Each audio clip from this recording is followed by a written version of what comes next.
সবাইকে স্বাগতম জানাচ্ছি কলিস রেসিপিতে। আবারও চলে এলাম আরও একটি নতুন রেসিপি নিয়ে। আমার আজকের রেসিপি টক ঝাল মিষ্টি স্বাদের আমড়ার আচার।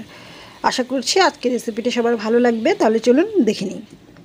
আচার তৈরির জন্য এখানে আমি 1 কেজি পরিমাণ আমড়া নিয়েছি, আর আমড়াগুলোকে খুব ভালো করে ধুয়ে নিয়েছি, ধুয়ে পানি ঝরিয়ে নিয়েছি।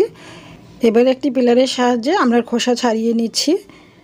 খুব ভালো করে আমড়ার খোসাটা ছাড়িয়ে নিতে হবে, আর অবশ্যই খোসা ছাড়ানোর আগে ভালো করে ধুয়ে নিতে হবে। খোসা ছাড়ানোর পরে আর আমড়াগুলো ধোয়া যাবে না। এবার একটি ছুরির সাহায্যে ডিপলি আমড়াগুলোকে একটু দাগ কেটে নিচ্ছি। একটু ডিপলি করে দাগটা কেটে নিতে হবে, যাতে করে আমড়াটা আচার তৈরির পর মশলাটা আমড়ার ভেতরে খুব ভালো করে যায়। ঠিক একই প্রসেসে সবগুলো আমরা খোসা ছাড়িয়ে দাগ কেটে নেব। সবগুলো আমি দাগ কেটে নিয়েছি। এবারে চলে যাচ্ছি ফাইনালি আচার তৈরিতে। প্রথমে একটি প্যানে দিয়ে দিচ্ছি 1/4 কাপ রান্নার রেগুলার তেল, আর তেলটা কিছুটা গরম হয়ে আসলে এবারে দিয়ে দিলাম 1 টেবিল চামচ রসুন কুচি। এবারে চুলার আঁচ মিডিয়ামে রেখে রসুনটা কিছুটা সফট হয়ে কালার চেঞ্জ হওয়া পর্যন্ত ভেজে নেব।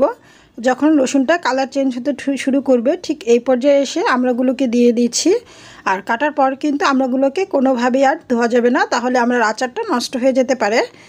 এবারে তেলের মধ্যে আমড়াগুলোকে প্রায় 2 থেকে 3 মিনিটের মতো একটু নেড়ে চেড়ে ভেজে নেব। এতে করে আমড়ার মধ্যে যদি কোনো এক্সট্রা পানি থাকে সেই পানিটা শুকিয়ে যাবে, আর পরবর্তীতে আমড়ার আচারটা ভালো থাকবে, নষ্ট হয়ে যাবে না। এবারে 1/2 চা চামচ লবণ দিয়ে আমড়াগুলোকে আবারও ভালো করে মিক্সড করে নিয়ে আরও 2 থেকে 3 মিনিটের মতো তেলে ভেজে নিয়েছি। আর এতে করে আমড়ার কালারটাও কিন্তু চেঞ্জ হয়ে এসেছে। এই পর্যায়ে দিয়ে দিলাম 1/4 চা চামচ হলুদ গুঁড়া আর 1/2 চা চামচ লাল মরিচের গুঁড়া। মশলার সাথে আমড়াটা 1 মিনিটের মতো কষিয়ে নিয়েছে, এতে করে মশলার কাঁচা স্মেলটা চলে যাবে। এরপর দিয়ে দিলাম 3 টেবিল চামচের মতো চিনি, আর চিনির পরিমাণটা এখানে চাইলে আপনাদের স্বাদ অনুযায়ী আরেকটু বাড়িয়ে কিংবা কমিয়েও দিতে পারেন। তবে আমড়াটা যতটুকু টক সেই অনুযায়ী আমি এখানে চিনিটা ব্যবহার করেছি। এবারে নেড়েচেড়ে খুব ভালো করে চিনিটা মিক্সড করে নিতে হবে। আর মিক্সড করে নেওয়া হয়ে গেলে এবারে এই আমড়াটাকে ঢেকে দিয়ে 15 থেকে 20 মিনিটের মতো বয়েল করে নিতে হবে, একেবারে লো ফ্লেমে। এখন চলে যাচ্ছি আচারের মশলা তৈরিতে। দিয়ে দিলাম 1 টেবিল চামচ গোটা ধনিয়া, 1 টেবিল চামচ 5 ফোড়ন, 2-3টে সবুজ এলাচ, 1 টুকরো দারচিনি, 4-5টা শুকনো মরিচ, আরও দিয়ে দিলাম 1 চা চামচ গোটা ধনিয়া জিরা দিয়ে এবারে সব কিছু একটু ফ্রাই করে নেব। আর চুলার আঁচটা একেবারে লোতে রেখেছি, যাতে এই মশলাগুলো পুড়ে না যায়। জাস্ট একটু মচমচে হওয়া পর্যন্ত এই মশলাগুলোকে একসাথে ভেজে নেব। খুব বেশি ভাজার প্রয়োজন নেই, তাহলে আবার মশলাটা তিতো হয়ে যাবে। প্রায় 2 থেকে 3 মিনিটের মতো মশলাটা ভেজে নিয়েছি। এবারে চুলা থেকে নামিয়ে ঠান্ডা করে শিলপাটায় গুঁড়ো করে নেব। একেবারে গুঁড়ো করা যাবে না, কিছুটা আস্ত রেখে এটাকে গুঁড়ো করে নিতে হবে।